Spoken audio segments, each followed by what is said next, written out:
Welcome to The Road Ahead. Episode 4 takes us inside the evolving landscape of the European automotive market in 2025. To guide us through these trends, challenges, and opportunities, we're going to speak with Dow's Dr. Esther Quintanilla.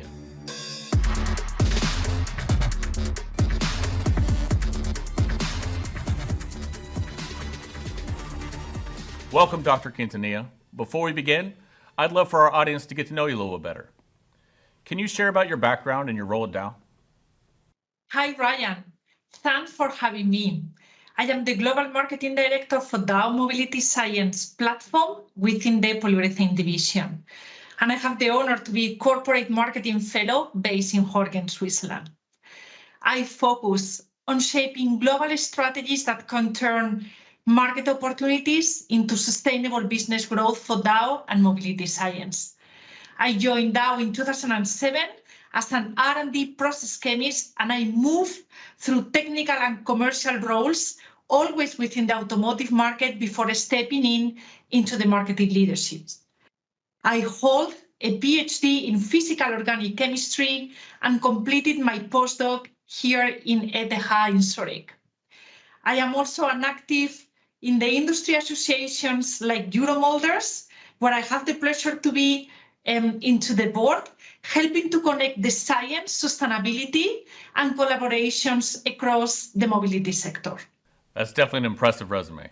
So it sounds like you're a chemist at heart, but from what I know about you, Dr. Quintanilla, you're also quite the visionary for the future of automotive. What excites you most for this future? What excites me more about mobility is this continuous fast track of innovation with sustainability as a new license for how to operate. Specifically in my role, this looks like reinventing how our polymers and plastics can make absolutely the difference. This represents a huge opportunity for Dow and MobilityScience. And that's a big part of what we'll be exploring on today's episode. But let's dig into how this shows up in the European automotive market specifically.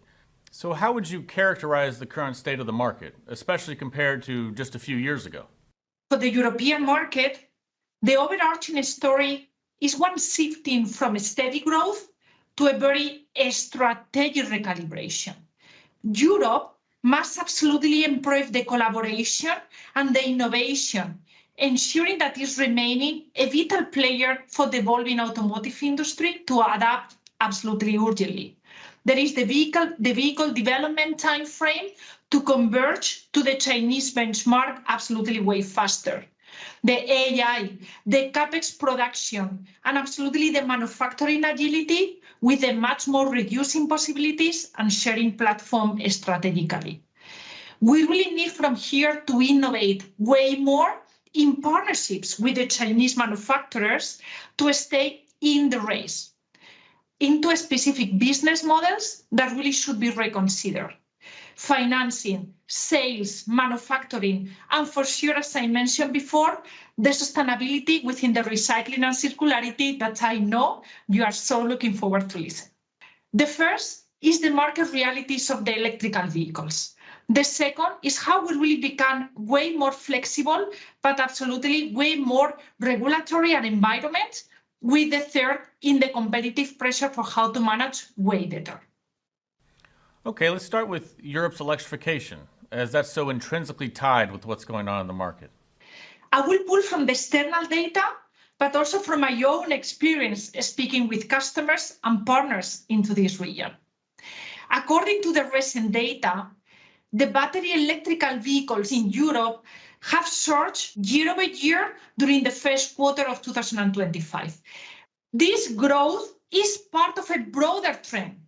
The battery electrical vehicles now account for almost 50% of all electrified vehicle sales here into this region, with plug-in hybrids making absolutely the rest.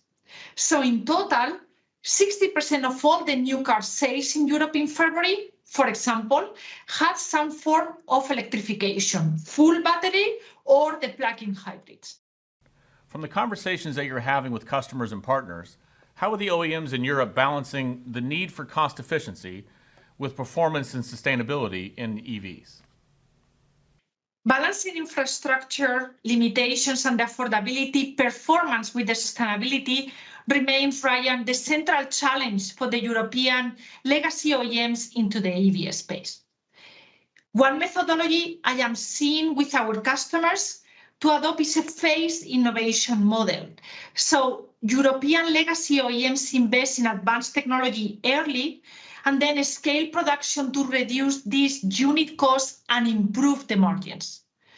This approach is evident in strategies where the OEMs are optimizing the profit margins while adjusting to a slower than expected EVs adoptions here. So the OEMs are not just focusing on electrification for the sake of electrification, Ryan. While they are committed to align with the government regulations, they are also looking at how they can create way more circular ecosystems, supply chain resilience, and reduce the environmental impact in manufacturing in a way that will lead to efficiency and future-proof, more profitable, and way more sustainable cars. It's a very delicate balance that we are seeing in the market. Earlier in our discussion, you mentioned the flexible but firm regulatory environment and its critical impact on EV policies. For evolving policies like the Fit for 55 and the 2035 ICE phase-out seem, to me at least, as relatively unique to Europe. Now, let's talk about some of those policies and how companies are adapting. Do you think automakers are being reactive or proactive in their response to this regulation? So, Ryan, first, I would like to explain what Fit for 55 is for the listeners that may not know. And the European Fit for 55 package is a sweeping legislative initiative aimed at reducing the greenhouse gas emissions by 55% by 2030 and achieving the climate neutrality by 2050.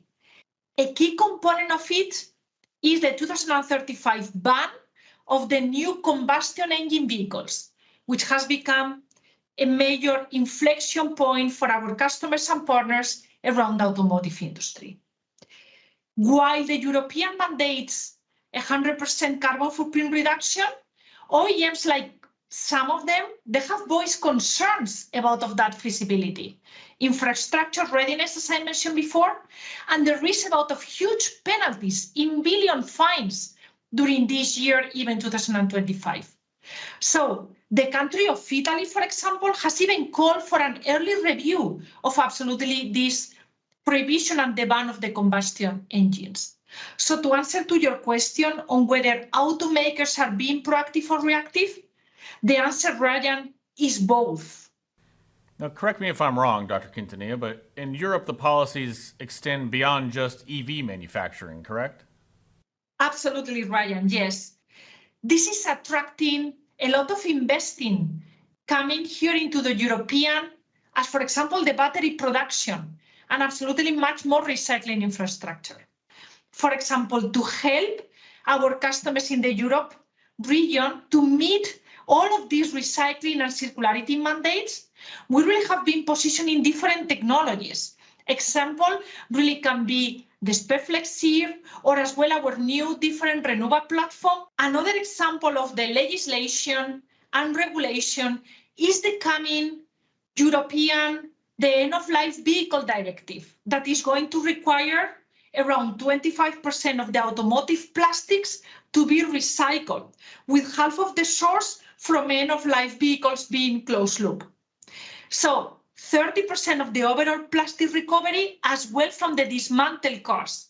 So in response to this, we also have partnered with different ones. Example, the group of Fiori from the Internetali group in Italy to jointly develop an end-of-life vehicle recycling ecosystem that really can ultimately help the OEMs to adopt high-quality recycling plastics into the vehicle interiors. All right, now continuing the conversation in a slightly different way, to something we've touched on throughout, but certainly deserves its own airtime. Even outside of policy, circularity has become a central theme in the European automotive industry. Now, what are some ways that the EU automakers are already tackling the circular economy puzzle? Circular manufacturing, Ryan, offers a very powerful path forward for the OEMs, trying to cut back on the scope 1, 2, and 3 emissions, but it comes with a major technical challenges. For years, the vehicles were not designed to be easily taken apart at the end of the life cycle. Complex material combinations, bonding and adhesives methods, all of them really make it tough to minimize the waste and to recycle components for new uses. So the issue are not the materials, but the issue are how to design parts around a material to be easy to access or to disassembly. World-class OEMs like JLR and innovative tier suppliers that we really are seeing like Adyen and others are adopting cutting-edge approaches to reduce the environmental impact, working very collaborative across the value chain to create large-scale lasting change. So it sounds like collaboration is a huge part of the answer to tackling the problem of circularity. Are there specific examples of collaborations that you think represent a really positive step in this direction? This is one of my favorite topics, as you know. Here in Dow Mobility Science, we have different solutions to tackle from mechanical recycling or complementary with the chemical recycling when the mechanical is not possible. So one of my favorite examples is our collaboration between Dow Mobility Science, JLR, and Adyen. Together, we have achieved a breakthrough into the automotive seating, catching up into the media all around the globe, and really further awards, really going from Edison till the different ones. Creating a circular closed-loop recycling system for polyurethane seat foams that people really thought that it was not possible to recycle or how to get the access to.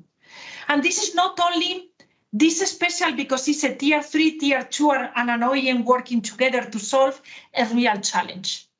This is also about being an industry first. Very good. My final question is one I like to ask all of my guests. Now, what keeps you up at night when you're thinking about the future of this industry? Ryan, sustainability pressures and absolutely circularity mandates. Really bringing examples to this industry to be sure that we keep educating, that here we are from Dow Mobility Science to continuous innovation to bring circularity into the reality. The push forward of sustainability is no longer optional. Ryan, is absolutely existential. And this regulatory complexity, Ryan, combined with the lack of high-quality recycled materials, is a major source of anxiety for the OEMs and suppliers alike. This is why, from Dow Mobility Science, have been so critical to bring proper examples, from mechanical till the chemical recycling, as I mentioned before. Well, thank you so much for taking the time to chat with me today, Dr. Quintanilla, and to share your knowledge on this incredible space. Thank you as well, Ryan. It has been an honor for the opportunity to connect today. And as always, thank you so much in the audience for joining us on the road ahead. In summary, today we've covered Europe's positive electrification trends, the intense yet fluid regulatory landscape, and the growing emphasis on circularity. Do you think this type of regulatory environment is good for innovation? What circular innovations are you most excited about seeing get to market? Share your thoughts in the comments below. And as always, thank you so much for joining us. Until next time, I'm Ryan Smith, and I'll see you on the road ahead.